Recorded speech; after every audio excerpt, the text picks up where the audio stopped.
Sí, señor. Muy bien, estimados participantes, muy buenas tardes. De nuevo, Erwin Hernández. Y continuamos con este diplomado de la atención integral de las enfermedades prevalentes en atención primaria en Colombia. En esta oportunidad tenemos a la doctora Juana Jaramillo, quien es médica con una especialización y maestría en bioética y es la jefe del Departamento de Bioética de la Facultad de Medicina de la Universidad de La Sabana. Doctora Juana, muy buenas tardes. Hola, buenas tardes, ¿cómo están todos? Uy, hay eco, ¿verdad? No, yo ya cierro, pero no, yo no estoy escuchando eco, No, pero ya cierro mío. no, yo de pronto. ¿Ahí me oyen bien? Sí, señora. Perfecto. Bueno, buenas tardes a todos, ¿cómo están? Voy a compartir pantalla para poder arrancar y iniciamos. Entonces, espérenme aquí porque tengo dos pantallas para poderlos ver cuando participen, porque la idea es que participen bastante. Ahí están viendo mi pantalla, ¿verdad? Sí, sí, señora. Súper. Bueno, entonces, el doctor Erwin me dejó una tarea interesante, importante, y voy a arrancar como siempre arranco y ahorita, digamos, les cuento quién soy yo, desde qué perspectiva y desde qué ángulo voy a arrancar con el abordando el tema de hoy. Entonces, Em, empiezo con esta noticia, me la encontré esta semana, aunque el artículo fue publicado a final del año pasado, en uno de los journals del British Medical Group. Y miren el título de ese journal. Em, Resulta que cogieron un montón de historias clínicas en un tiempo no tan largo, me parece que fueron como del 2020 al 2023 en Estados Unidos, y revisaron quienes tenían más de un ID con historia clínica, o sea, que tuvieran IDs distintos y historias clínicas duplicadas. Y la conclusión, miren la conclusión abajo del estudio. Siempre fue un número importante, eran casi 5.000 las historias clínicas que estaban duplicadas, o sea, pacientes que tenían más de un ID para sus historias clínicas. Y miren la conclusión, pacientes que tienen historias clínicas duplicadas tienen más riesgo de tener desenlaces adversos comparado con aquellos que no tienen sino un solo registro clínico, un solo ID de historia clínica, inclusive comparado con el nivel de cuidado intensivo y de hospitalización prolongada. Entonces no me pareció menor y me pareció un tema eh, pues sí, grave e importante, ¿no? Digo, si esto pasa en Estados Unidos, donde hay toda una regulación especial para el manejo de las historias clínicas, un poco en nuestro folclore menos eh, regulado, o por lo menos operativamente menos eh, vigilada la cosa, pues se vuelve, miren el dato, ¿sí? Habla como por sí solo. Bueno, la tarea que me dejaron es la siguiente. Esperen un segundo porque ya, no me avanzaba. Entonces, este es un poco el título y la tarea que me puso el doctor Erwin para acompañarlos hoy. Hago un contexto. Yo no soy especialista, no soy abogada, no soy especialista en derecho médico. Yo soy especialista y máster en bioética. Y hago una lectura, digamos, de este ejercicio desde la bioética.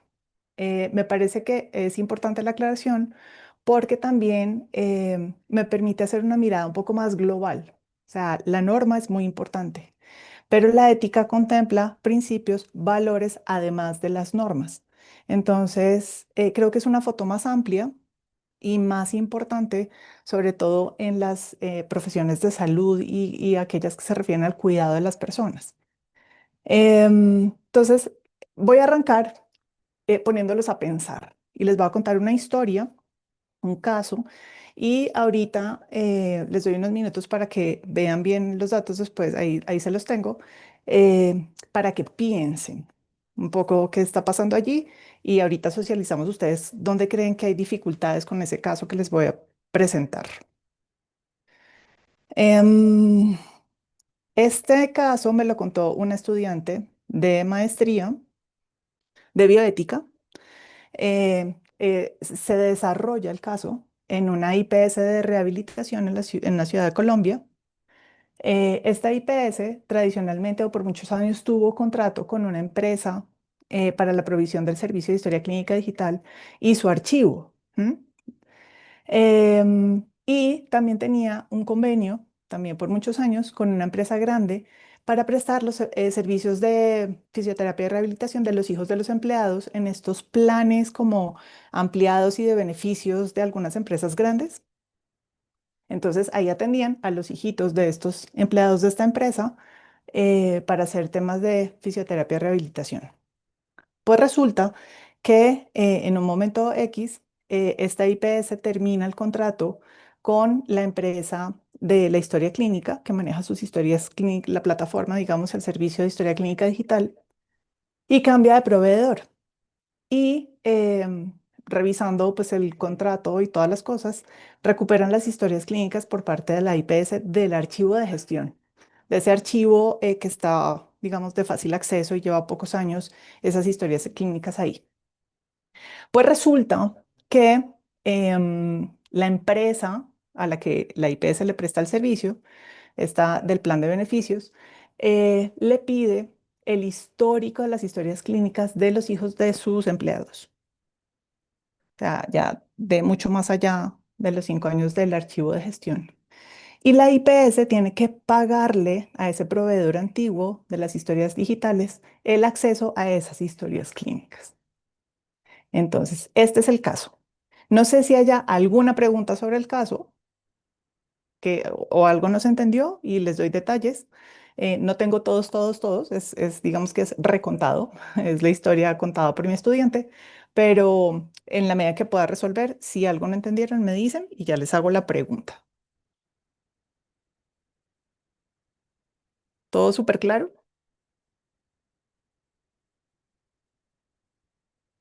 Todo claro, doctora. Súper, muchas gracias. Perfecto. Entonces, aquí está el tema. ¿Qué está pasando ahí?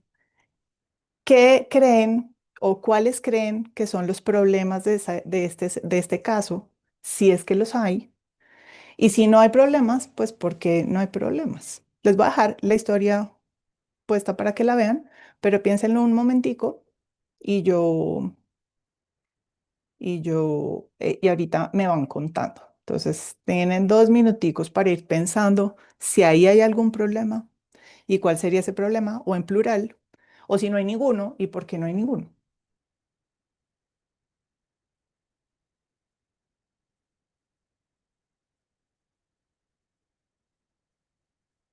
Y apenas vayan teniendo como idea, pueden ir levantando la mano y yo en un ratito les doy la palabra.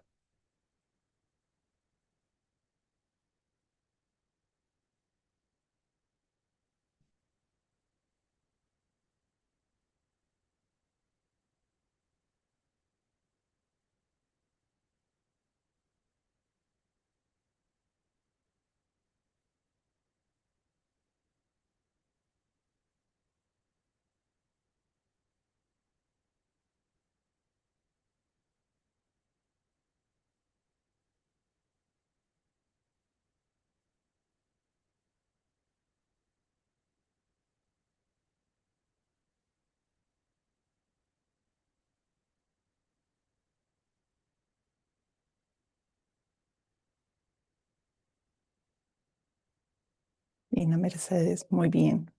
Ahorita, bueno, ahorita nos cuentas cuál crees que es el problema.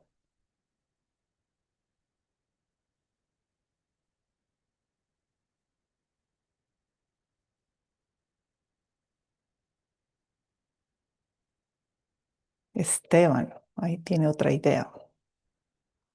Espérenme, miramos. Yolimar.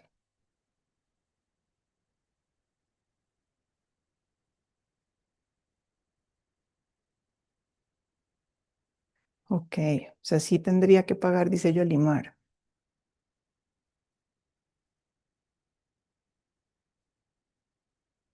Muy bien.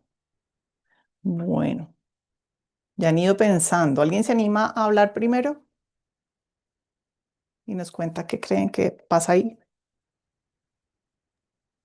Doctora, pues lo que comprendo del caso, en teoría deberíamos de tener cuando prestamos el servicio un backup de las historias clínicas, como para que no suceda esto, dado el caso que se requiera acudir a una historia clínica pues con más de 5 años atrás.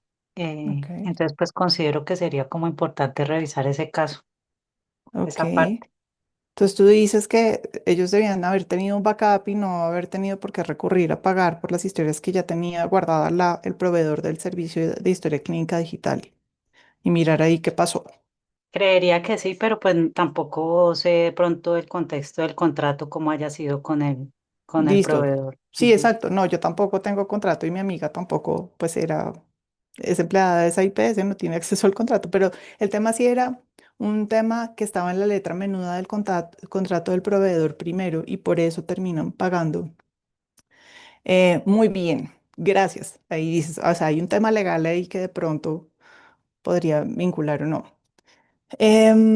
¿Quién más? ¿Quién más? Pues están poniendo en el chat, pero ¿quién se anima a que yo le oiga la voz?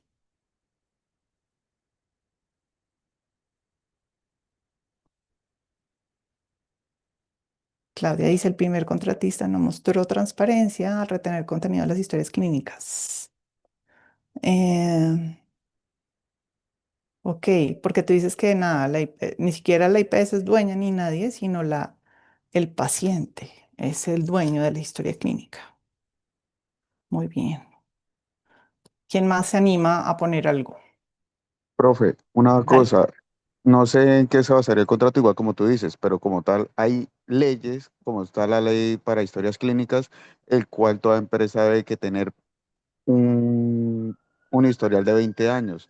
Ahí sí no sabría qué contrato hizo porque la empresa con la que ofrece el servicio debe que acogerse a eso y debe quedar a ceder esa parte pues constitucional porque están en los decretos de manejo de historias clínicas. Entonces no Ok. sabría en qué Tú contextos dices, no, firmarían pues eso. eso está, ok.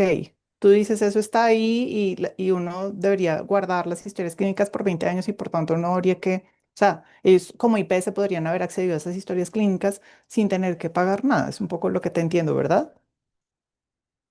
Correcto. Y como institución debe que tener, tú vas a una clínica y debe que tener la reserva Claro. por Si norma, tú por llegas ley. 15 años después o Y algo, habría que IPS mirar. igual, ¿ve? Entonces, igual por ejemplo ahorita lo que está pasando con los procesos de cesión de IPS que pasan a otra EPS, ven que en cierto modo como no hay reglamentado como el manejo de historias clínicas por sistema, por ejemplo, como lo explicaba un profesor que tengo de auditoría y gerencia, como Costa Rica, asumieron nuestro programa, ellos lo perfeccionaron y ahora ellos, si tú te cambias de EPS, se arrastran en la historia clínica. Acá todavía no llegamos a ese nivel. Deberíamos, ahorita les voy a contar porque ya tenemos una normativa que permite hacer eso, ni siquiera arrastrarla, es visible por todos los actores del sistema o de fácil acceso más bien. Pero sí, tienes razón. O sea, ahí pasó una cosa muy rara, no sabemos cómo era ese contrato y qué pasó ahí, ¿verdad? Pero hay un tema ético que nadie ha señalado, hay algo ahí que yo digo, tiene que ver un poco con el comentario de Claudia de que el paciente es el dueño de la historia clínica.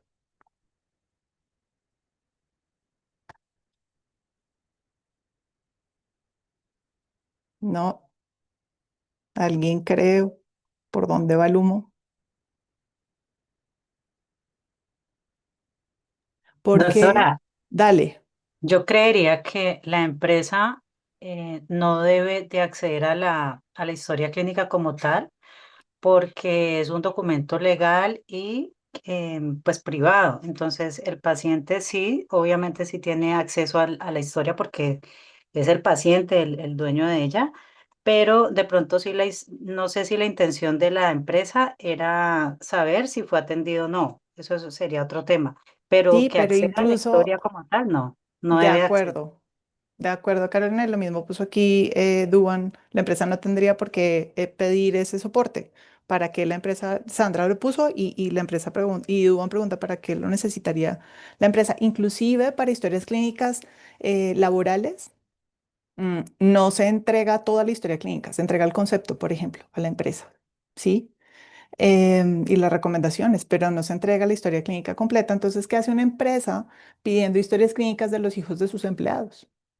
¿No le sonó muy raro eso? No sé la respuesta, pero digo, esto fue lo que pasó.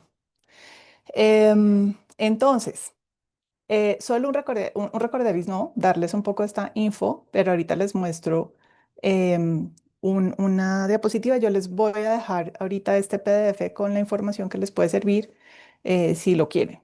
Pero miren, la resolución 839 de 2017 dice que la historia clínica debe guardarse los primeros 5 años en retenerse en un archivo de gestión y los 10 años siguientes en el archivo central.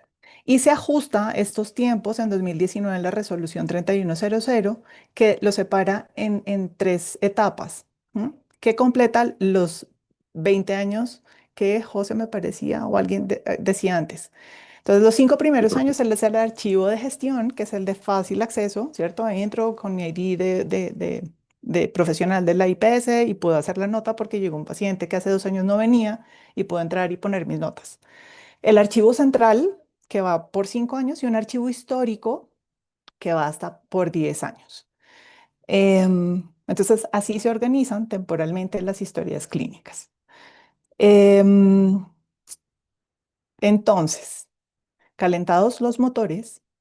Les voy a hablar un poco como de estas 4 cositas. Rápidamente, ¿qué es la historia clínica? Voy a empezar por ahí porque vamos a hablar de historia clínica y revisarlo rápidamente, aunque todos sabemos, puede ser importante.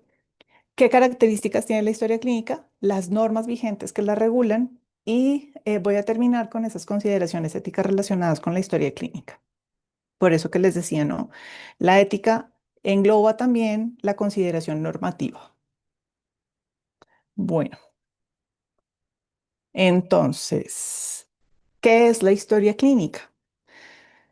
La historia clínica es el registro cronológico, por eso uno no puede poner, como dicen los muchachos ahora, random, ¿no? Notas random en las historias, tienen que ir en un orden. eh, Cada vez que accedo le va dando un orden a la historia, no de cualquier cosa, no, sí, si se cortó el pelo o no, sino de las condiciones de salud del paciente y de los actos médicos y de todos los procedimientos de salud relacionados con ese acto médico del paciente. Es básicamente este registro. Eso es la historia clínica. Me encontré esta definición que estaba muy completa, que es la historia clínica electrónica, perdón, que me pareció muy claro. Perdónenme tanto texto, pero me parece que puede ser muy claro. Entonces, la historia clínica electrónica es el registro general y cronológico, ya lo decíamos, de las condiciones de salud del paciente, que se encuentra contenido en sistemas de información y aplicaciones de software con las siguientes características: con capacidad de comunicarse, ¿sí? Puede entrar la terapeuta respiratoria y el de urgencias y el administrativo de algo puede acceder a la parte administrativa, digamos, de hacer todo el ingreso, por ejemplo, del paciente.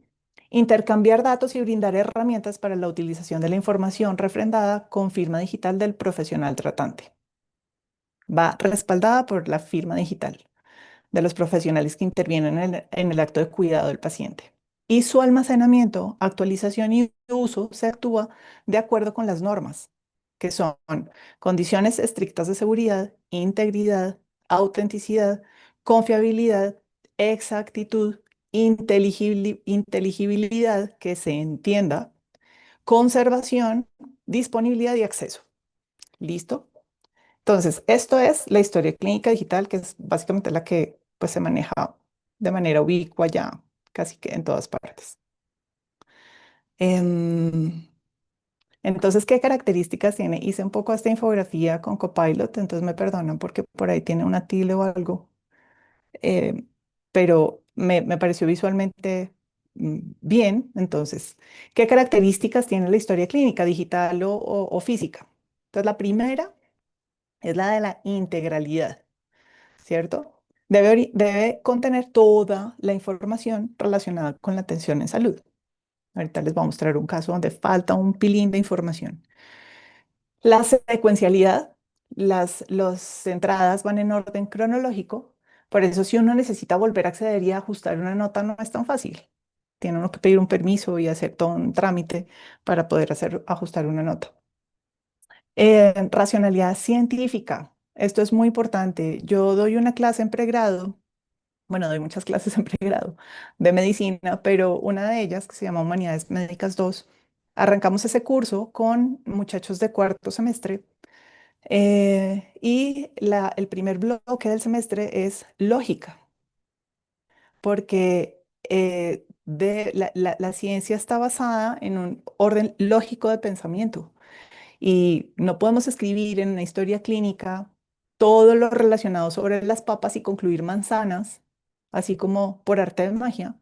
O puede uno, o sea, que se encuentre de alguna manera una lógica de por qué, a pesar de las papas, se concluyeron manzanas y no papas fritas o papas en chips o lo que sea. Entonces tiene que tener racionalidad científica. Mm, que eso se ven, pues, digamos, un poco lo que también exigen desde auditorías, ¿no? O sea, es que dígame por qué le mando eso si en ningún lado se ve evidente que lo necesite o no lo justificó en ninguna parte. Disponibilidad, debe estar disponible cuando se necesite para la atención del paciente. Oportunidad, los registros se realizan durante la atención o inmediatamente después. No se realizan un mes después. Ay, sí, yo lo vi el 30 del mes pasado. Privacidad y reserva, claramente es un documento privado y sometido a reserva por ley, está protegido. Veracidad y claridad, la información debe ser exacta y comprensible y su acceso es controlado, ¿cierto? Solamente la ley, el paciente y con autorización del paciente de un tercero podría acceder a la historia clínica. Ahorita también vamos a poner un ejemplo o vamos a analizar una situación. Básicamente es un soporte, pero miren que es un soporte bien complejo, porque no solamente es un soporte clínico de todo el equipo que accede y que accede a acompañar el cuidado del paciente, sino que también se vuelve un soporte legal. Es un soporte científico porque ahí se ordenan, ¿cierto? Con lógica todas las evidencias que llevan a un juicio clínico determinado, pero también es un aporte administrativo. Entonces, en las historias clínicas de los hospitales y de los centros, digamos, grandes, no el de consulta externa, ¿cómo se ve ahí, no? Porque necesita 3 jeringas y no 2 y todas estas cosas. Em, muy bien. Entonces, ¿qué normativas regulan hoy en día en el país la historia clínica? Esta foto que les muestro se la pedí a Copilot. No soy súper usuaria de la IA como el doctor Erwin, pero me gustó esta. Seguramente me imagino a Asclepio así, Esculapio en latín, con su vara y con la serpiente. Entonces, siempre pienso, ¿no? Porque casi siempre, no sé por qué pintamos, porque es más lindo simétrico, como la espada alada con las dos serpientes o la espada con las dos serpientes aladas, pero ese es el caduceo de, ay, se me acabó de ir, de Hermes, que es el de los economistas y de las ciencias de la salud, de la economía, no de los médicos. Nuestra vara es solo una serpiente. Bueno, esta es la que les quiero pasar. Es una síntesis. Me ayudó la IA a hacerla sobre cómo ha habido esa evolución en la regulación de la historia clínica y qué aporta cada una de las normas a medida que se van desarrollando. Entonces, arrancamos con la Ley 23 del 81, que es nuestro código de ética profesional para la medicina. Se han hecho intentos de renovar y de actualizar esta norma porque claramente tiene pues unas consideraciones que en ese momento no existía la historia clínica digital y un montón, no existía la ley 100 que cambió el sistema de atención, etcétera. Entonces, Pero no se han puesto de acuerdo todavía para renovarla, sigue siendo la norma vigente. Y con respecto a la historia clínica, la ley 23 nos habla de la naturaleza jurídica de la historia clínica. Voy a hacer un paréntesis porque me llamó un montón la atención. Yo tengo una hermana que tiene artritis reumatoidea y la eligieron en octubre para esa primera, esas elecciones que hubo, esa consulta que hubo en octubre y las elecciones de las juventudes de octubre como jurado de votación. Y ahorita le llegó otra vez la citación para ser jurado de las de ahorita de marzo. Pero ella salió en octubre hecha un trapo, o sea, quedó de cama como una semana. Una jornada muy larga, súper estresante, bueno, muy mal, salió muy afectada físicamente. Entonces le pidió al médico que le hiciera un certificado de pues, su condición de salud para pasárselo a la registraduría para que no tuviera que presentarse el día de las elecciones. Y le llegó hoy la respuesta. Y le dice, qué pena, pero usted tiene que presentar es un registro, una justificación médica juramentada notariada. Digo, pero si la historia clínica es un documento, digamos, con vínculo legal, porque tiene uno que ir a la notaría. No, eso me dejó un poco perpleja, porque además uno no puede coger al médico de su EPS para llevárselo a la notaría porque le ponga el sello. O sea, me pareció un poco, em, digamos, extrema la solicitud por la naturaleza jurídica que tiene la historia clínica. O sea, no me pareció lógico. Pero bueno. Entonces, esta ley resalta eso, ¿cierto? Y anota que la historia clínica es un documento privado, confidencial y sujeto a reserva. Luego, en el 99 aparece la resolución 1995 que habla sobre el diligenciamiento, la custodia, el contenido y la confidencialidad. De nuevo, toma el punto de la historia como un documento privado que es obligatorio, hay que diligenciarlo en cada acto médico y de salud y reservado que regula cómo debe elaborarse y conservarse y quién puede acceder a ella. Eso también lo menciona la ley 23. O sea, aquí simplemente profundizan digamos que actualizan ese tema, pues más de una década después. Luego, la ley 1581 del 2012, que es la ley de habeas data, obviamente cataloga los datos de salud como datos sensibles sometidos a la reserva de los datos personales, señalando eso, ¿no? Que los datos de salud deben cuidarse con los más altos estándares de privacidad y de seguridad. Em, sí, a mí me da risa porque hay sistemas, aquí uno con un número de cédula o de identidad puede acceder a un montón de información, incluso a información clínica, y eso no debería pasar. ¿M?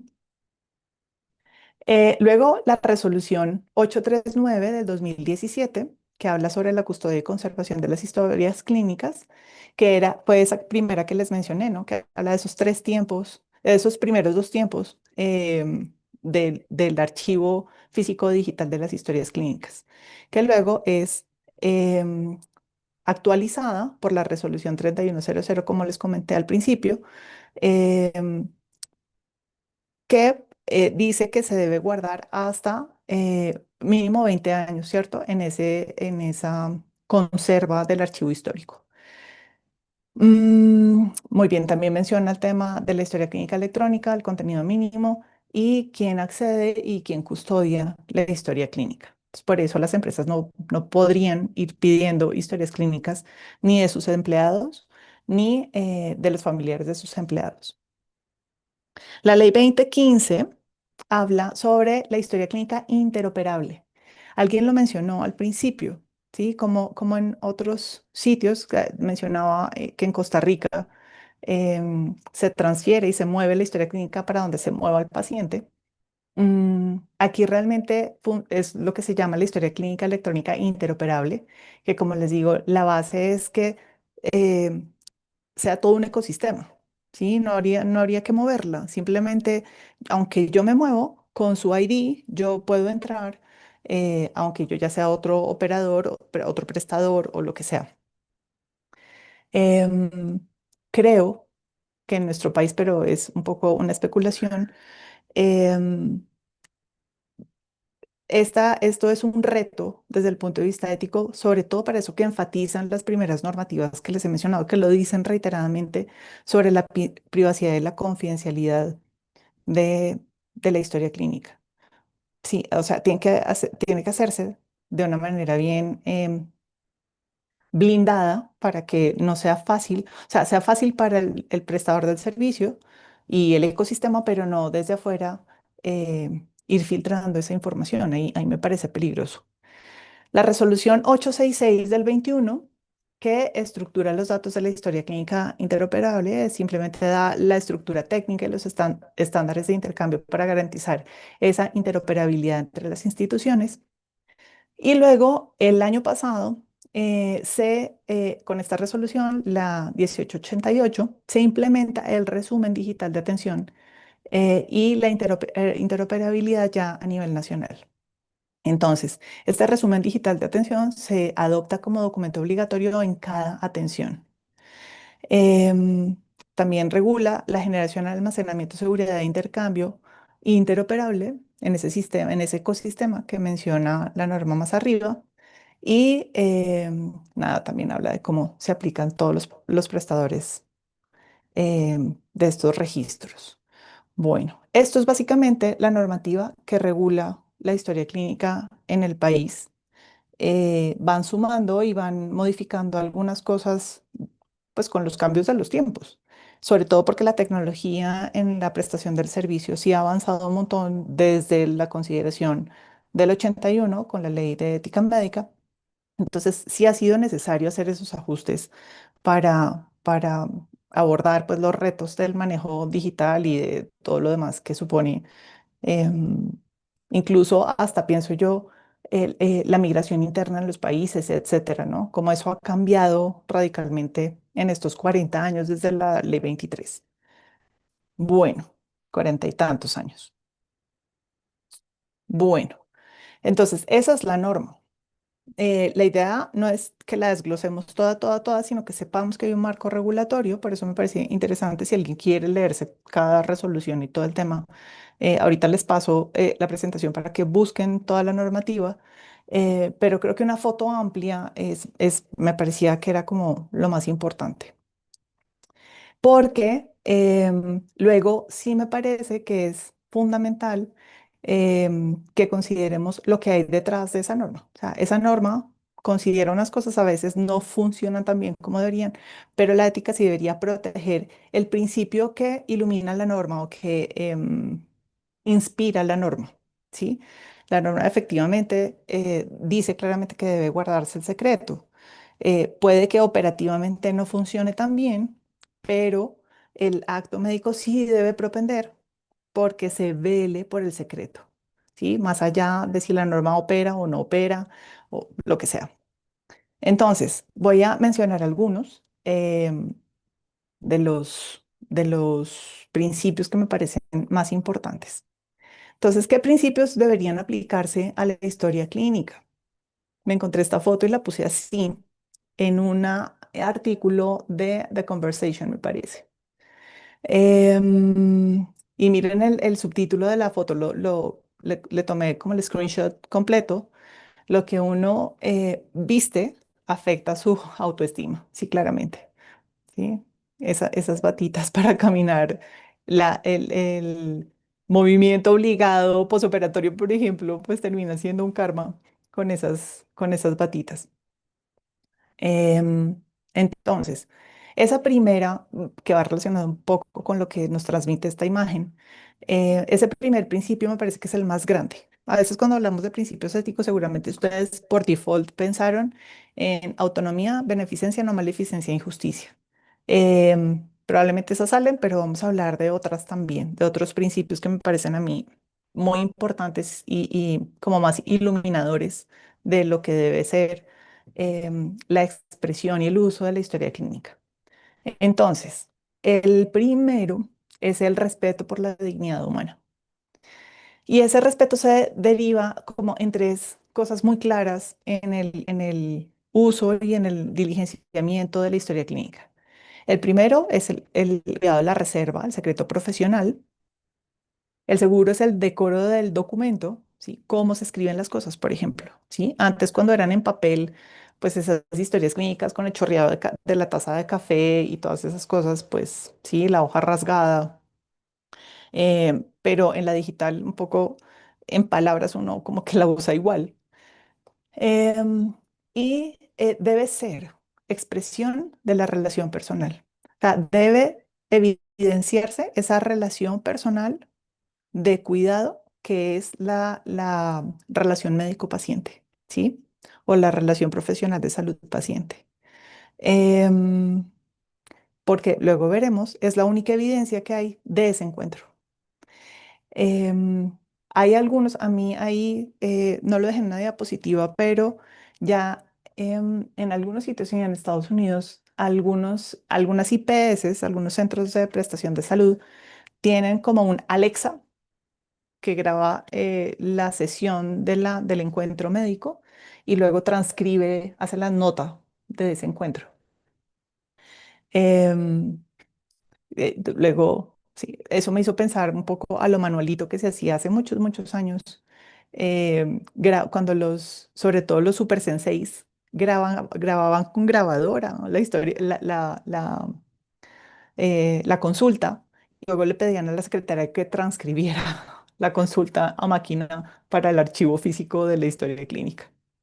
Mm, entonces, claro, pues seguramente llegaremos allá, ¿no? A estas IAs ambientales que son capaces de transcribirnos ese encuentro, que además optimizarán, porque algo de los estudios respecto a eso mencionan que se optimiza y se humaniza el encuentro clínico porque el médico no tiene que estar pendiente del computador, sino que puede ver al paciente, tocar al paciente, conversar con el paciente.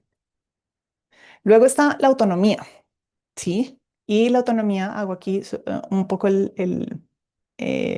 aclaración de que se refiere también al registro, ¿no? De la historia clínica del paciente. La máxima expresión de la autonomía del paciente en el registro de la historia clínica es el consentimiento informado y del médico. Y del médico, hoy muy vigente el tema de la objeción de conciencia, ¿sí?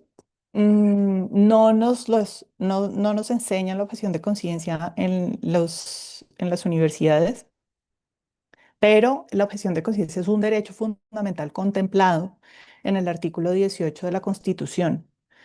Em, Sí, si no estoy de acuerdo en hacer algo que el sistema me obliga o que el paciente quiere o que la familia necesita, yo puedo dejar un registro de eso, o sea, porque es el ejercicio de mi autonomía como profesional.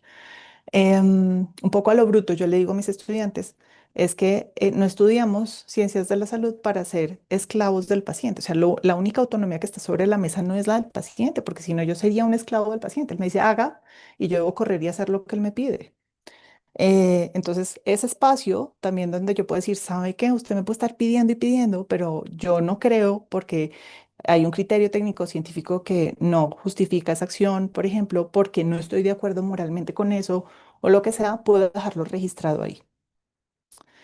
Em, y les traigo un caso de ese tema del consentimiento.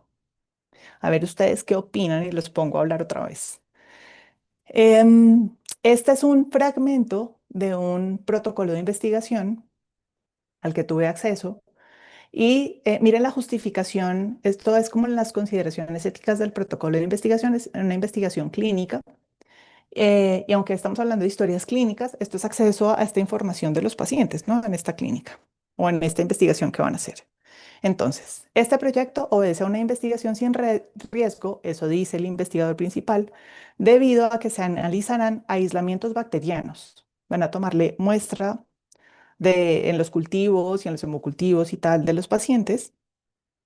El investigador no los toma, son recogidos del cuidado clínico habitual de esos pacientes. Sí, el paciente séptico en UCI que le tomaron hemocultivos, el investigador allá en el laboratorio recoge esas muestras también y las usa para su investigación. Y por lo tanto, no se realizará intervención alguna sobre las variables biológicas, fisiológicas, psicológicas o sociales de los pacientes. No son requeridos datos personales de los pacientes. Por eso el investigador acude a una fórmula y dice que aquí el consentimiento informado de los participantes no es necesario. Se podría pedir un levantamiento del consentimiento al comité. No sé ustedes qué piensen. ¿Le tomarían consentimiento a sus pacientes a los que ya les tomaron hemograma, pero vamos a usar sus muestras o no haría falta?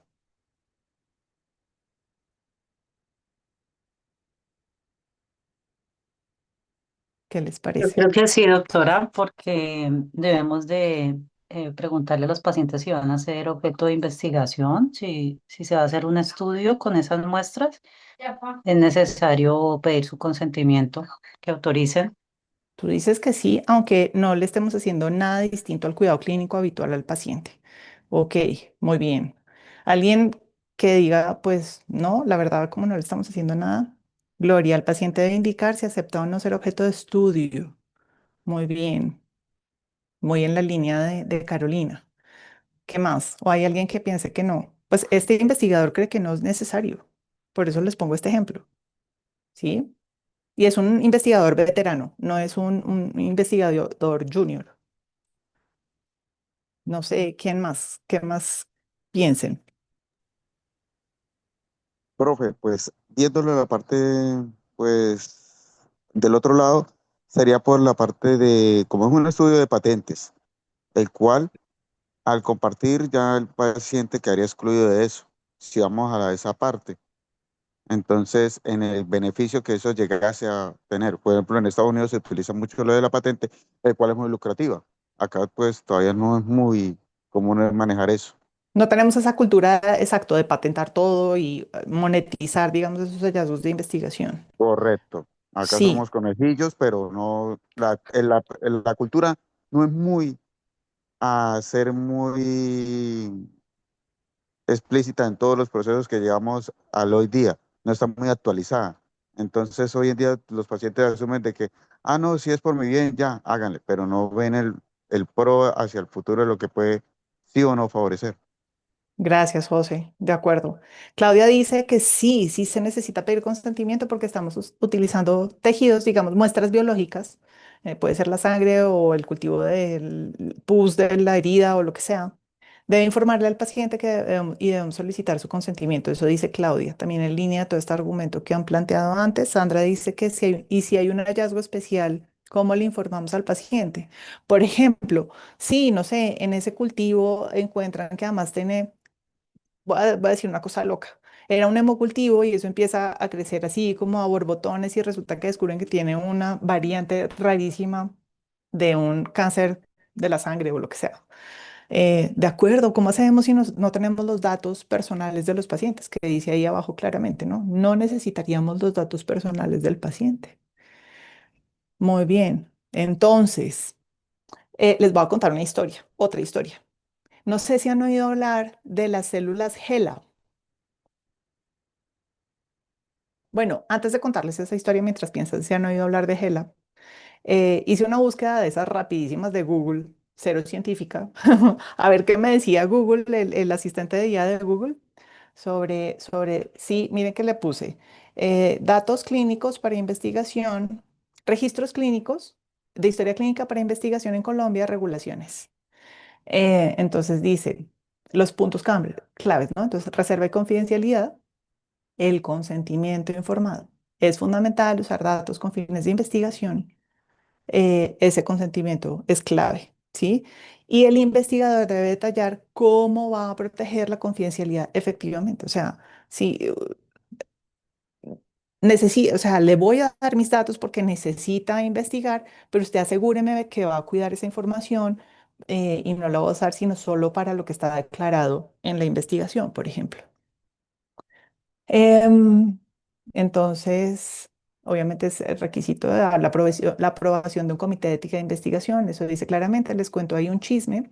La resolución 8430 del 93 parece que va a ser sometida a revisión. Ya hay una propuesta de actualización. De hecho, salió, me parece que en estas gacetas, ¿no? de jurisprudenciales para si alguien quiere hacer comentarios, pero yo hoy, esta mañana no pude ver el texto propuesto nuevo, pero están en ese trámite ahorita para actualizarla, es muy vieja también.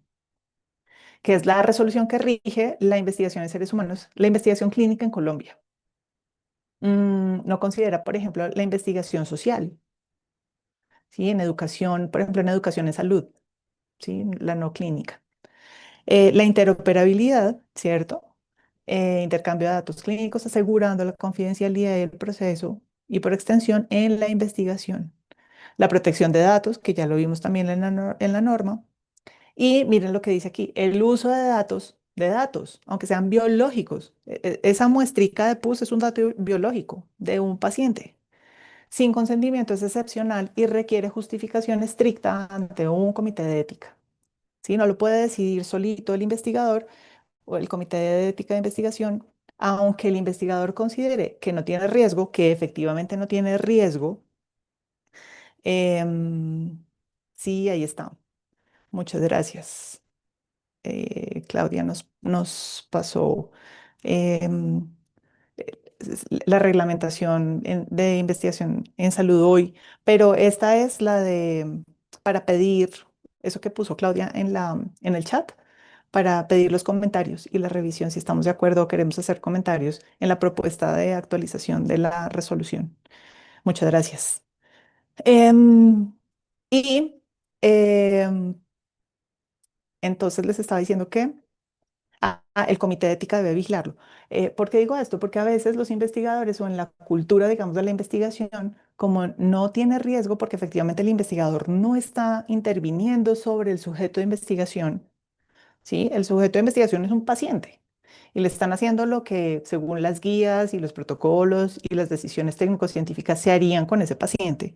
Pero yo recojo esa información, ¿sí? Entonces, no, la investigación no le imprime o no le supone un riesgo al paciente. Por eso son investigaciones sin riesgo. Digamos que habría riesgos de manejo de la información, que podría uno ahí mirar si lo deja sin riesgo o con riesgo mínimo de temas de información y de habeas data. Em, pero esa no puede ser la justificación. O sea, las investigaciones sin riesgo no quiere decir que no se tomen consentimientos informados. ¿Sí? Muy bien. Entonces, ahora sí, no sé si alguien sabe quién es Hela. Ahí se las presento. Henrietta Lacks. ¿Se han oído hablar de las células Hela o de Henrietta Lacks?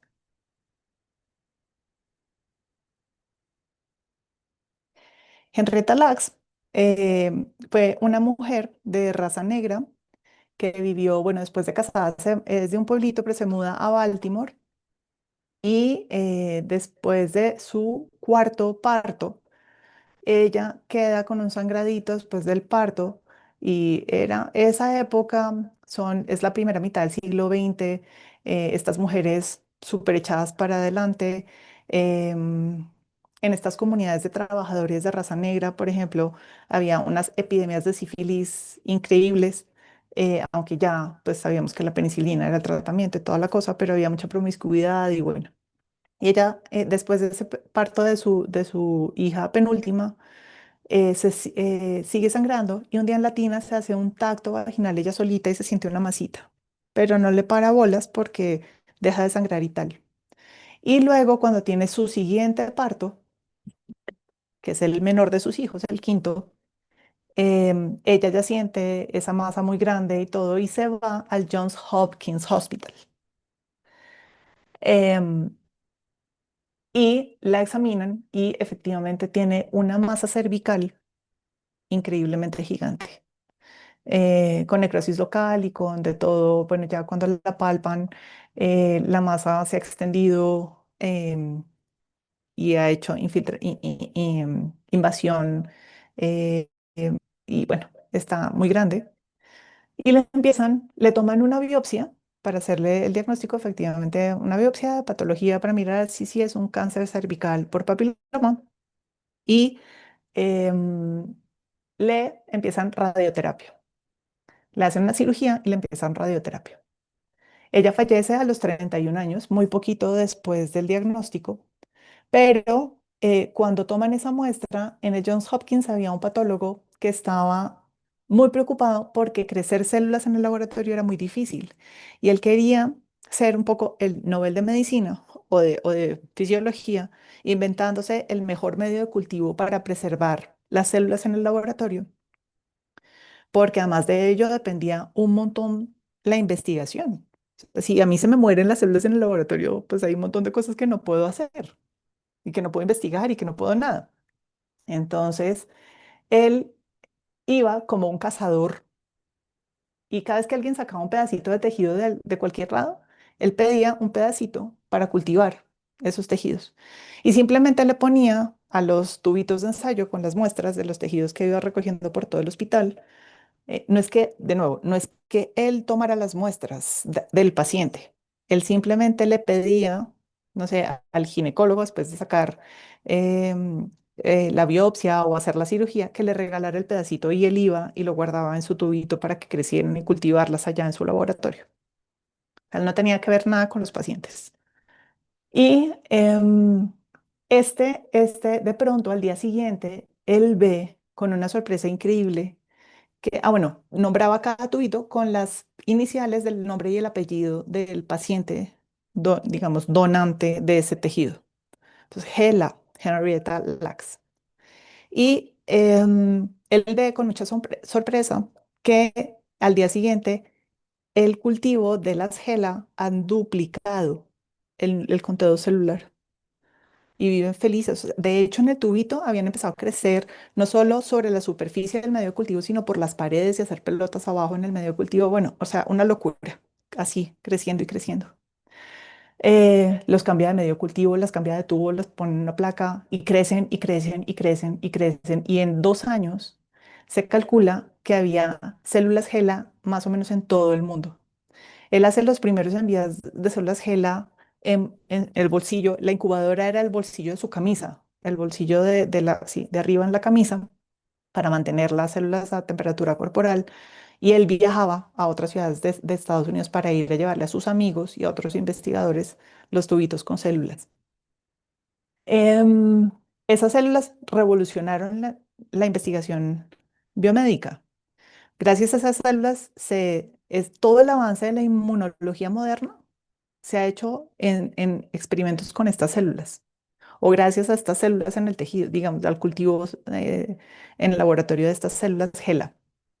El desarrollo de la vacuna de los measles, del sarampión, se hizo eh, en estas células. O sea, sin estas células hay vacunas que nos hubieran podido, no las tendríamos hoy, por ejemplo.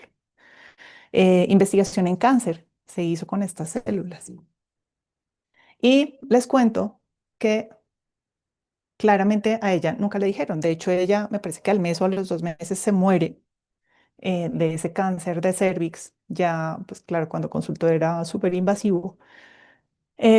Y su familia ellas son de familia humilde, bastante pobre y siempre vivieron bastante en la pobreza.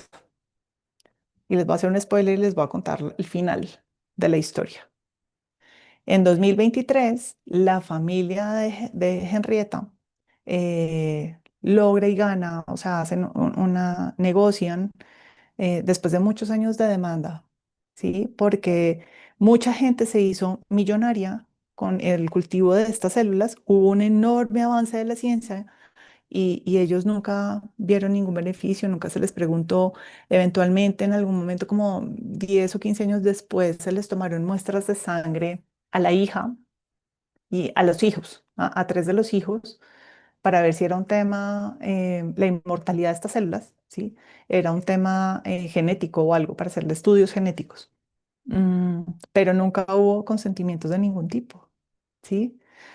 Probablemente el doctor y la compañía de biotecnología y todo este rollo no se hubiera dado si a ella le dicen, oye, podemos, sí, usar tu pedacito de tejido que vamos a botar, usar un pedacito para investigar, la historia hubiera sido súper diferente.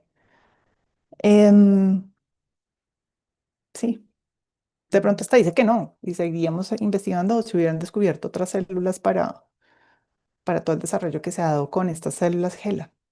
Entonces, yo creo, como ustedes dijeron ahorita, los que intervinieron, que efectivamente, aunque el médico no haga, el investigador no haga ninguna intervención clínica con el paciente, experimental de ninguna manera, pues el paciente es dueño de su tumor, es dueño de su pústula. Sí, o sea, sí, y creo que por respeto y por justicia, sí conviene hacer un consentimiento informado. Un recorderis rápido, y no lo tengo aquí en ninguna diapositiva, pero el consentimiento informado es un proceso, no es el papelito firmado. El papelito firmado que ponemos a los internos a que corran detrás de la camilla del paciente mientras lo bajan a cirugía y estámpeme aquí una firma, ¿sí? Eso no es ningún consentimiento informado, eso es una firma de un paciente. Em, una estudiante me contó, ¿no? Su tío que le hacen una colectomía parcial por una enfermedad de Crohn agudizada muy mal y le han dicho que le van a dejar una colostomía. Y cuando ya está en la sala antequirúrgica, entra mi estudiante, que es de medicina, y el tío le dice, pero ¿cuánto tiempo voy a estar con eso? O sea, antes de que lo noqueen, esa no es una pregunta para responder ahí. ¿Cómo es que nadie en el proceso antes le ha dicho? ¿Sí? Entonces, el consentimiento informado en el acto clínico es el proceso y ese proceso se deja registrado en la historia clínica. En la investigación igual, es el proceso de comprensión de los riesgos, beneficios, etcétera, y de todo lo que se va a hacer. Y la firmita es el añadido y el respaldo legal, digamos, que necesita ese proceso. Eso es muy, muy importante. Entonces, habíamos hablado de respeto, habíamos hablado de privacidad y reserva con el consentimiento, habíamos hablado de autonomía y, bueno, menciono otra vez el tema de la reserva aquí como la custodia, como en el ejemplo primero que les puse, ¿cierto? Que uno no le va dando acceso a todo el mundo. Es un poco de conocimiento público porque lo ha contado en clase el anterior director de la clínica de la universidad. No sé si se acuerdan cuando Egan Bernal casi se mata en la autopista norte yendo a Bogotá montando en bicicleta que se estrella detrás de un camión, que se partió no sé cuántos huesos y la columna y de todo, y lo atienden en la clínica de la Universidad de La Sabana. Claro, o sea, llega un momento donde todo el mundo quería chismosear qué le estaba pasando, ¿sí? Todos los empleados de la clínica. No, un momentico, esa reserva es solo para el equipo tratante. Si yo soy la enfermera de UCI o de, no sé, pediatría, de hospitalización pediátrica, pues no tengo nada que ver con la historia clínica de Egan Bernal. Yo no tendría por qué ir a chismosearla, ¿sí? Aunque mi ID me dé acceso a esta historia clínica. Entonces, por eso les decía yo al principio, ojo, porque la norma y los sistemas que hacen operativa la norma son una cosa, pero el actuar ético está por encima de eso. El principio de no maleficencia, ¿m? La intimidad de la persona, lo que registramos en la historia clínica hace parte del universo de la intimidad de la persona.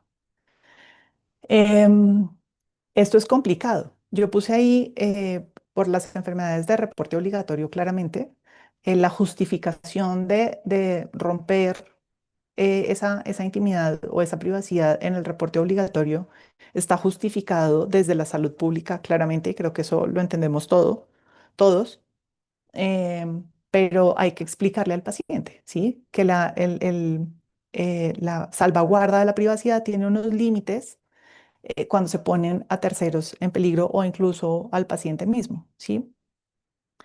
¿Qué es lo que pasa, por ejemplo, con la historia? A mí esa me parece bien compleja. No es mi área de experticia, pero pienso que hay los psiquiatras y los profesionales de la salud mental ahí tienen un reto importante. De hecho, por eso las historias clínicas de psiquiatría son un poco en clave también, ¿no? Porque si y el tema de la intimidad y de la no maleficencia es un reto desde el punto de vista operativo, porque ustedes habían mencionado que la historia clínica, el dueño de la historia clínica es el paciente, pero el autor es el equipo médico. O sea, ahí hay un gap que uno dice, un momentico, pero si yo lo escribí, ¿cómo así que el paciente es el dueño? ¿Sí? ¿Qué tal que yo haya echado toda una carreta que le pueda hacer mal al paciente? El paciente podría pedir su historia clínica cuando le dé la gana, enterarse de cosas que no se le habían pasado por la cabeza, que yo dejé registradas ahí, porque sospecho, porque lo que sea, ¿no? Entonces, cuando uno hace el registro, no es ocultar información, pero tengan cuidado, porque ese registro lo va a leer, si quiere, el paciente. ¿verdad? Entonces, hay que tener cuidado porque la información puede hacer daño. Ujú. Em, sí, es una zona gris difícil. Claramente, en general, cuando uno escribe las cosas, no hay lío, pero habrá algunos datos que eventualmente podrían hacerle daño al paciente si lo lee. Si uno sabe, por ejemplo, que es un paciente que sí o sí va a pedir el registro, ¿cómo lo pongo un poco en clave o algo que no lo estrese o no sí, perturbe mucho al paciente? O cómo voy a manejar esa información en la relación, en la relación de la consulta o la relación terapéutica para que el acceso a esa información no haga daño, ¿sí? Y nunca pensamos en eso. Uno escribe y echa el carretazo y escribe y punto final y guarda y ya. La responsabilidad jurídica médica, ¿sí?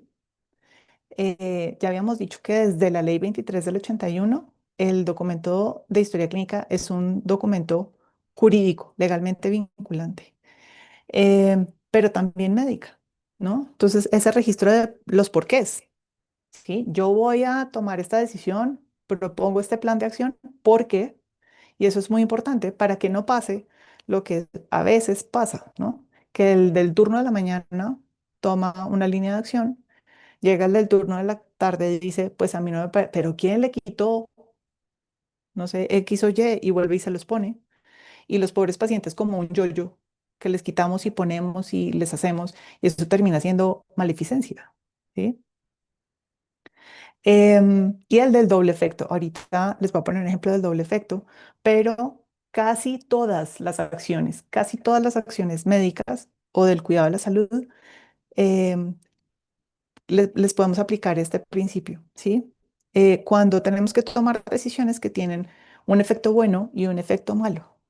Solo puedo justificar esa acción cuando puedo justificar esos riesgos, ¿sí? Y ahorita les voy a poner un ejemplo. El de veracidad, decir la verdad y se registra la verdad. Alguna vez me contaron, es que yo le pido a mis estudiantes que me cuenten, o sea, analizamos casos de los que ellos encuentran en los hospitales donde rotan. Entonces es chévere porque tengo un montón de casos que me cuentan. Em, no me acuerdo en dónde, en qué escenario me contaron que un interno hizo la nota de un paciente y hizo lo que a veces hacemos, me he dicho, todos tentados o alguna vez hacemos, y uno dice, sí, sí, sí, no importa, y rápidamente copia la evolución anterior del paciente hospitalizado, ¿no? Le cambia la hora y ya quedó evolucionado el paciente. Y cuando llega el siguiente turno, ese paciente llevaba muerto muchas más horas que la evolución anterior registrada en la historia clínica. ¿Sí? O sea, el paciente, el médico o el interno nunca fue a ver, ni siquiera lo saludó, o sea, nada, no se asomó por ese cuarto. Y dejó una evolución con pacientes de signos vitales estables y todo lo que uno escribe ahí, y el paciente había fallecido. Entonces, hay que escribir lo que se hace, hay que escribir lo que no se hace y por qué no se hace, ¿sí? Lo que encontré. Si algo se me olvidó, pues nada, ahí ya, ¿sí? Pero hay que si me toca volver a hacer otra nota porque se me olvidó algo importante, pues hago otra nota. Pero debe contener la verdad, ¿sí? Nada inventado. Por eso que les digo, ¿no? Porque es un documento jurídico médico y que carga una responsabilidad enorme. Y em, espérenme un segundo, porque a alguien se le abrió el micrófono. Ay, perdón.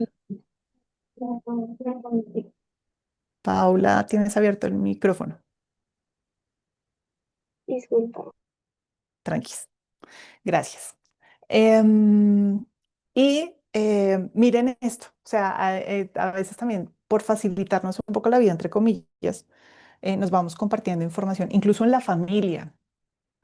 Yo pensaba, eso es bien complejo, ¿no? A uno le mandan la ecografía, el laboratorio, el TAC, incluso las historias clínicas, ¿sí? Los PDFs de las historias clínicas completas por WhatsApp. Y WhatsApp no es la plataforma, y menos el chat familiar, para compartir este tipo de información, ¿sí? Alguien me hacía una reflexión el otro día, creo que era uno de mis hermanos. Meta es dueño de la información del mundo, ¿sí? Facebook, WhatsApp, no sé qué otras redes sociales tiene también, pues Meta. Entonces, todo lo que subimos ahí es información.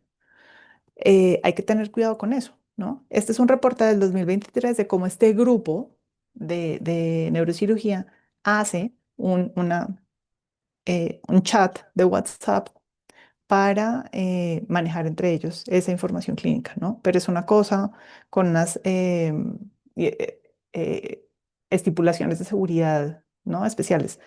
Em, Todo el manejo de las plataformas que se usan para compartir información médica tienen regulación. En Estados Unidos tienen una regulación y por eso no se puede usar cualquiera, ¿sí?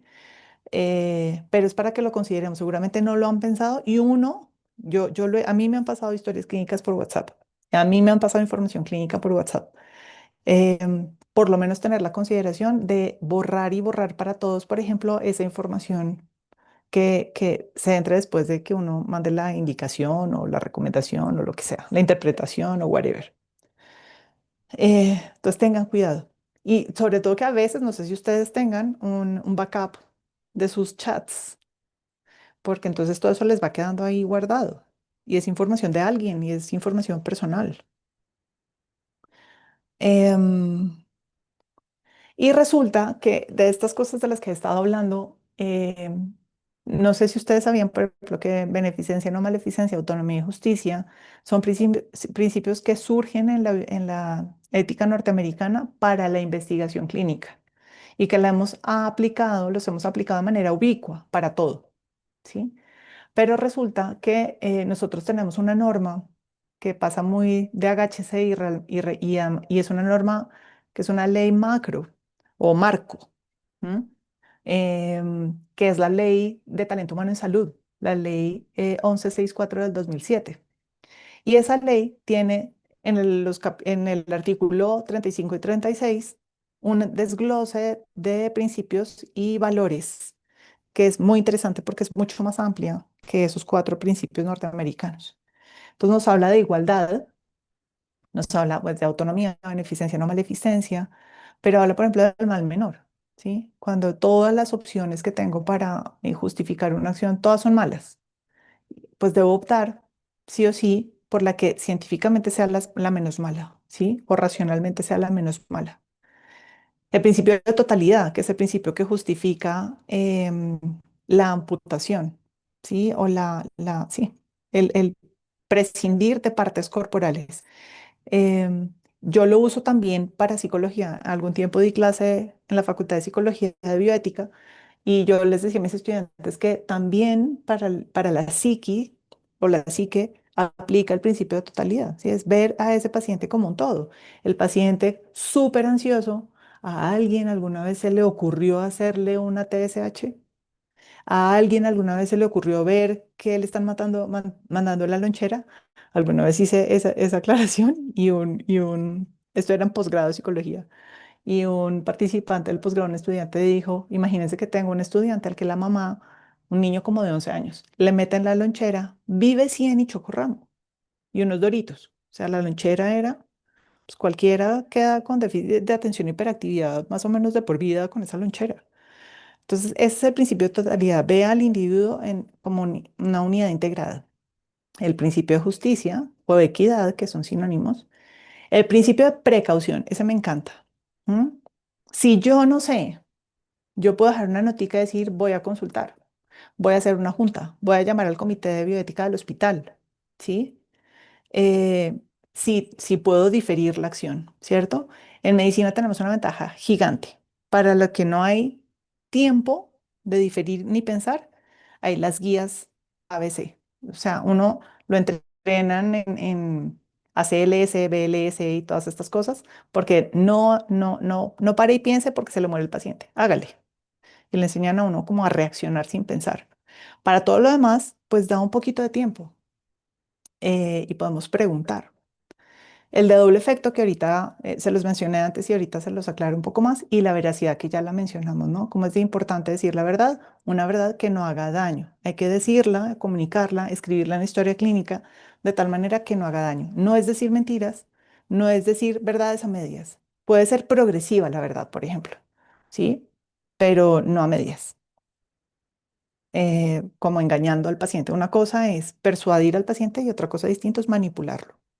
Y eso debe quedar registrado ahí, que se dijo, que se acordó, por ejemplo, con el paciente en estos cuidados de fin de vida, en el paciente crónico, en la paciente con infertilidad, ¿cierto? Que son estas situaciones donde los acompañamientos son más largos. Em, este es el doble efecto voluntario indirecto y tiene estos requisitos. Entonces, la acción tiene que ser buena o indiferente, ¿cierto? Poner un medicamento no es ni bueno ni malo, es indiferente. Pero si es el medicamento que necesita el paciente en la dosis que necesita, es bueno. Si, si es digital en una dosis alta y mata al paciente, pues claramente sí. La intención es lograr el efecto bueno. Yo quiero que con el AINES el paciente se le desinflame la rodilla, no que le dé una falla renal o una gastritis o lo que sea. El efecto bueno es inmediato o es por lo menos inmediato o primero del malo. No ocurre a través del malo, o sea, no ocurre primero lo malo y después el efecto bueno. Ahorita les voy a poner un ejemplo no clínico, pero es muy fácil de entender. Es proporcional, hay proporcionalidad entre el efecto bueno y lo malo. Siempre que hacemos diagnósticos diferenciales, planes de manejo, etcétera, uno ahí justifica estas cosas, ¿sí? No lo pierdan de vista. Entre otras, bueno, es que no me quiero delatar, pero ahorita no sé si se han visto su Utopía 2. Eh, entonces, ahí va. Y de necesidad, o sea, no existe otro medio. Las posibilidades sin ese riesgo o, sí, no existe. Tengo que usar es la quimio para el paciente con el cáncer porque es inoperable, porque lo que sea. La indicación es darle la quimio. ¿La quimio lo puede matar? Sí. ¿Yo quiero que se muera por la quimio? No. Yo le voy a buscar la dosis, el agente, etcétera, que tiene indicado. Sí. Y ahí chuleo, digamos, todos esos criterios. Entonces, si chuleo todos los criterios, puedo tolerar que ocurran cosas malas, ¿sí? Que le dé una neutropenia al paciente con la quimio, que lo que sea, ¿cierto? Y este es el efecto, el principio del doble efecto. No sé si se han visto o han oído hablar del problema del tranvía, que es este. El clásico es el de arriba, este de aquí, ¿cierto? Que va ese tren o tranvía y de pronto hay una bifurcación y hay 5 personas amarraditas de un lado y solo hay uno del otro. Y usted puede salvar a 5 o salvar a uno, pero no puede salvarlos a todos, ¿sí? Entonces, ¿va a mover la palanca o no? Y alguien, este es un dilema ético que se inventaron, una filósofa se lo inventa en los 70 para mostrar que hay situaciones un poco sin salida, ¿sí? Que son difíciles, que implicarán de cierta manera que hay un daño. Claro, yo muevo la palanca y mato a uno, salvo a 5, pero uno se muere, ¿sí? Mm, y el otro es una variante que hacen después. Hay un montón de variantes de este dilema, pero este otro es bien impresionante porque se han hecho hasta estudios con neuroimagen sobre este segundo. Y es listo, ya no está bifurcada la vía, sino es solamente una vía y están aquí los 5 cristianos y les va a pasar el tren por encima, pero en el tren, en el puente, hay una persona muy gordita y si yo la tiro a la vía, parará el tren. Entonces se muere el gordito, pero salvo los 5. O sea, el escenario, el resultado final es el mismo de arriba. Uno se muere, pero se salvan 5. Son dos escenarios desde el punto de vista ético muy distintos, ¿sí? Porque salvo los 5 en el de abajo a través de la muerte del gordito. ¿Sí? O sea, la muerte del gordito es lo que permite que se salven los 5. El efecto malo es el que deriva, o sea, al revés. El efecto bueno deriva del efecto malo. ¿Sí? El efecto bueno es consecuencia directa del efecto malo. Eso sería justificar todos los medios. ¿Sí? Entonces, eso desde el punto de vista ético no está bien. En cambio, en el de arriba es un poco el escenario del salvavidas en la playa con dos muchachos que se están ahogando. Y llega y se acerca y salva al que está más cerca. De hecho, los entrenan para eso. No se vaya hasta el que está más lejos. Salve primero al que está cerquita. Se va, salva al que está cerquita, lo lleva hasta la playa y cuando se voltea, no sé, una corriente, una ola o lo que sea, ha sumergido al otro y ya no lo ve. Y el otro se ahoga. ¿Él quería que ese otro se ahogara? No. El ahogado de ese otro permite salvar al primero, pues no, no tiene nada que ver, ¿sí? Si hubiera podido salvarlos al tiempo, seguramente lo hace. Es un tema inevitable.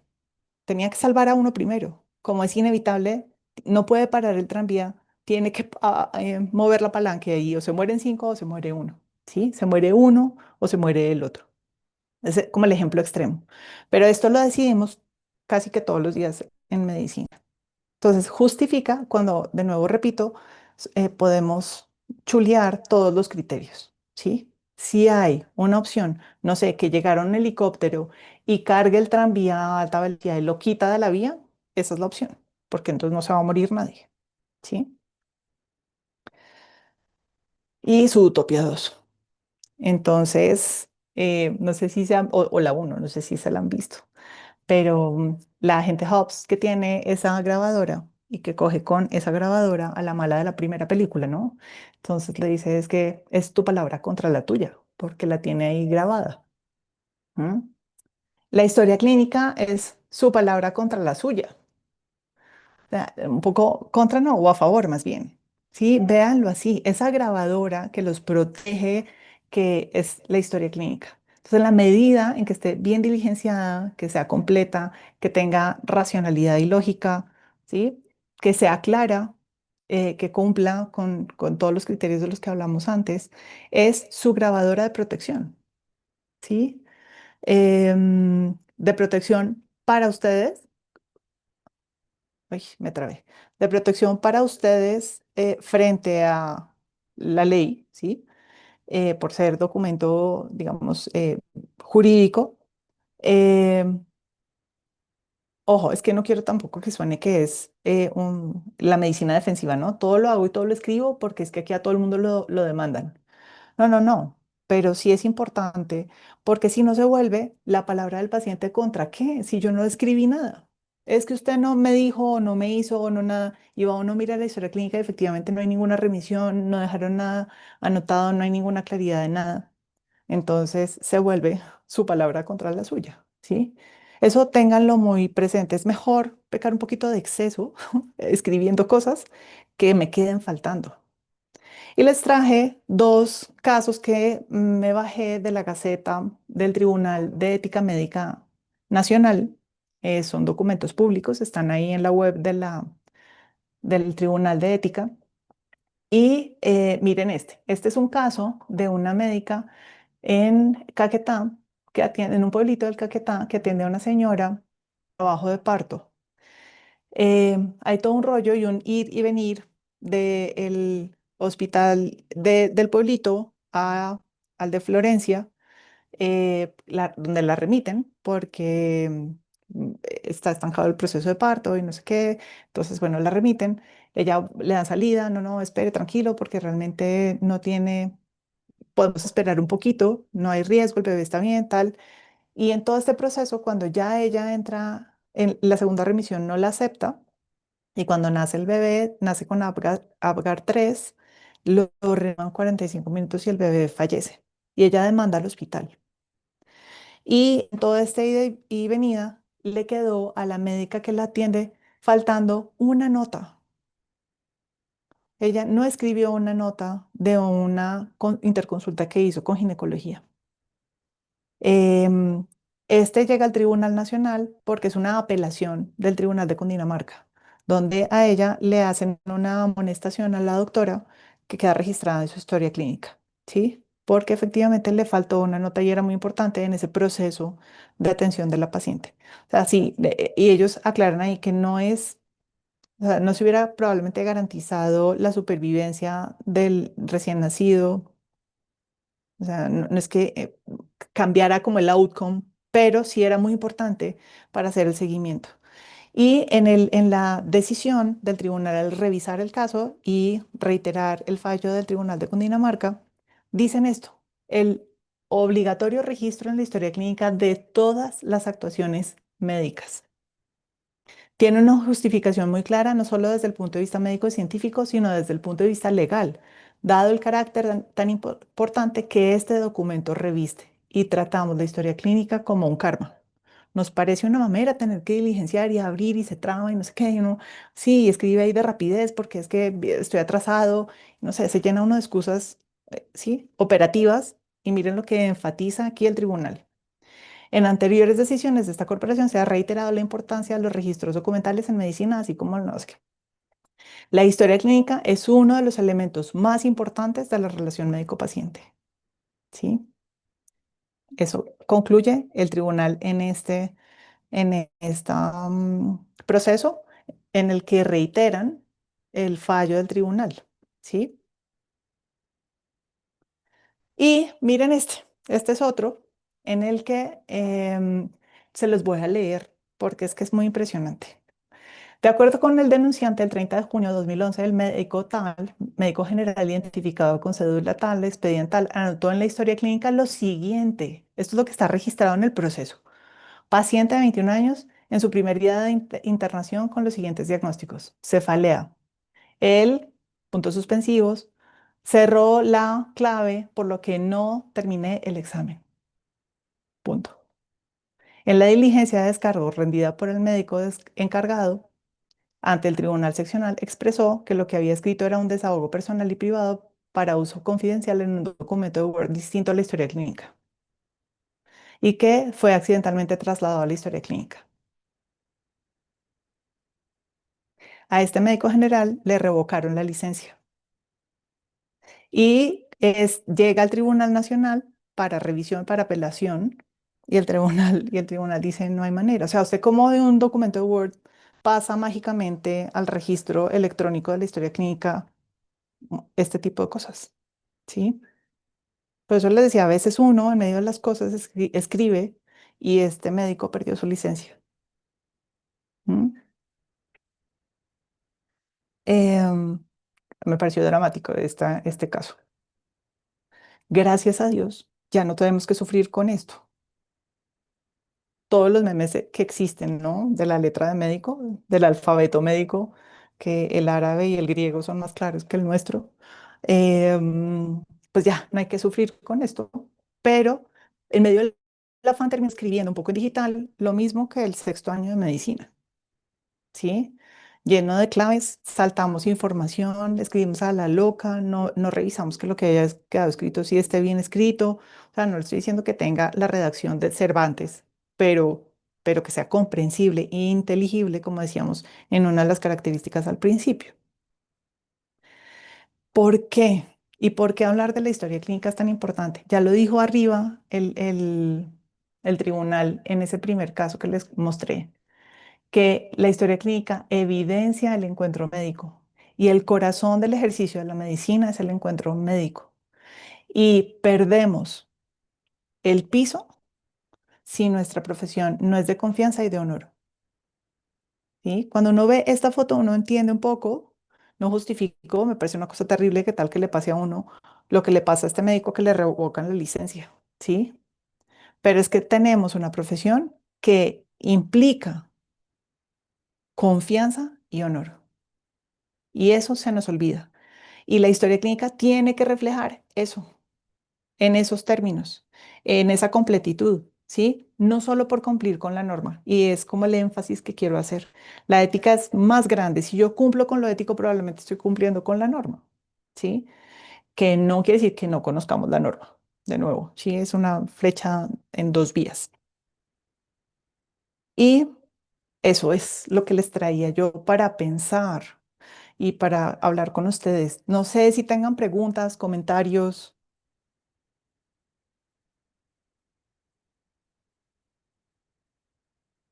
Les confieso que hace mucho tiempo no hacía una clase magistral así. Lina, gracias. ¿Alguna pregunta, comentario, algo que quieran compartirnos?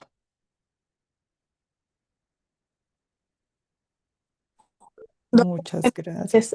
Es el tema de la auditoría de las historias clínicas, el hecho de tener que revisarlas para las cuentas de alto costo, eso que hasta dónde sí, hasta dónde no. Acuérdate de todas maneras que en algún momento mencioné que hice esos 4 cuadritos, ¿no? Como la historia clínica también es un soporte administrativo. Entonces, lo que sí hay que tener cuidado, y eso está regulado, es que, pues, no sé, hacer cuentas no puede ser chismosear las historias. Una cosa es ver lo que me interesa, por qué se justifica este antibiótico, este factor de coagulación o lo que sea, ¿cierto? Em, y otra cosa es chismosear. El personal chismoseando la historia clínica de Egan Bernal, pues no, ojalá, ¿sí? Profe, es Em, que nosotros ahí en auditoría lo que analizamos más es un análisis científico del por qué, cuando somos de la parte clínica hospitalaria, entramos, bueno, nosotros tenemos aprobado esto porque no lo han realizado. Como aclararle ahí la compañera, más o menos eso, no entramos a lo que tú dices de divulgar, a meterse en sino. Y la parte de auditoría contable es mirar los Qs que coincidan con el de descripción, pero es más chévere la auditoría clínica, es por eso, porque tú llegas y dices, bueno, doctora, usted lo solicitó, ¿por qué la clínica no se lo ha realizado si ya está aprobado por la EPS? Te voy a coger, te voy a dar. ay, de acuerdo. Así Así, empezaron las José, ideas. gracias. De acuerdo. Se me había olvidado. Un momento porque alguien aquí. Em, sí, de acuerdísimo, así es. Incluso no soy súper experta, pero todo el tema contable y todo va, o sea, se puede hacer, digamos, paralelamente a la historia clínica. No tengo que entrar para mirar cómo se ha gastado o qué es lo que he ido sumando en la cuenta contable de la historia clínica y de la atención del paciente. Versus lo otro que decía José también, ¿no? De cómo, por eso yo les decía, ojo, porque es muy importante el orden científico y de razonamiento de las decisiones médicas. Yo no puedo concluir manzanas si no he justificado dónde las saqué, si toda la historia son papas. Porque además yo, de auditor, no puedo llamar al paciente, a todos los pacientes, para que me diga, oiga, pero ¿por qué? ¿No? ¿Qué me pasó? Les cuento ahí de chisme el otro día en esas compartidas de historia clínica por WhatsApp. Una señora de la universidad me manda un WhatsApp en diciembre y me dice, ay, doc, míreme esta historia clínica que es de una sobrina. Y la historia clínica era mujer de 19 años, sus antecedentes, los únicos dos de importancia, era una cáncer de tiroides que fue manejado solo quirúrgicamente, no se le dio yodo, usuaria de anticonceptivos hormonales y ya, no tenía más. Y el motivo de consulta era dolor en una rodilla y un poco de edema en esa rodilla. Y la conclusión y el plan de manejo fue remitir la medicina familiar para que le hicieran un Doppler. Y yo, falta información, o sea, ¿por qué llega a esa conclusión si lo que le duele es la rodilla? O sea, no entender ahí qué pasó. Entonces le pregunto, óyeme, ¿pero qué pasó ahí? Y me dice, espérame, yo la comunico con mi sobrina, ¿no? Entonces queda uno buscar al paciente para que le eche el rollo entero. Efectivamente, lo que realmente le molestaba a la paciente era un dolor en las piernas terrible, que a veces le da a estos pacienticas cuando empiezan a usar anticonceptivos hormonales, ¿no? Y hay que estar alerta porque efectivamente podrían hacer un trombo. Em, pero no quedó eso, ese razonamiento no quedó escrito en ningún lado, ¿ven? Eso es lo que es más trabajo, pero es que es el orden lógico de las cosas, ¿sí? El siguiente que vea, incluso el médico familiar al que le llega la historia, pues no tiene idea porque le mandan, le toca volver a interrogar todo y mirar y qué pasó aquí, ¿sí? Muy bien. ¿Alguna otra?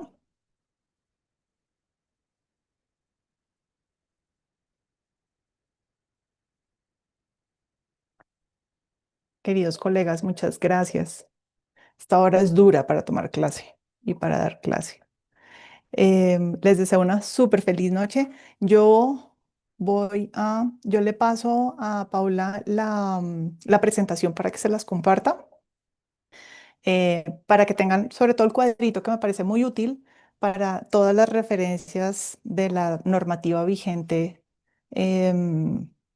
pues que nos rige en Colombia para la custodia y cuidado de la historia clínica. Queridos todos, Feliz noche y muchas gracias por tenerme paciencia y que estén muy bien. Buenas noches. Gracias. Gracias. Gracias. Hasta Bueno, luego. Sofía. Lo mismo. Chao, chao.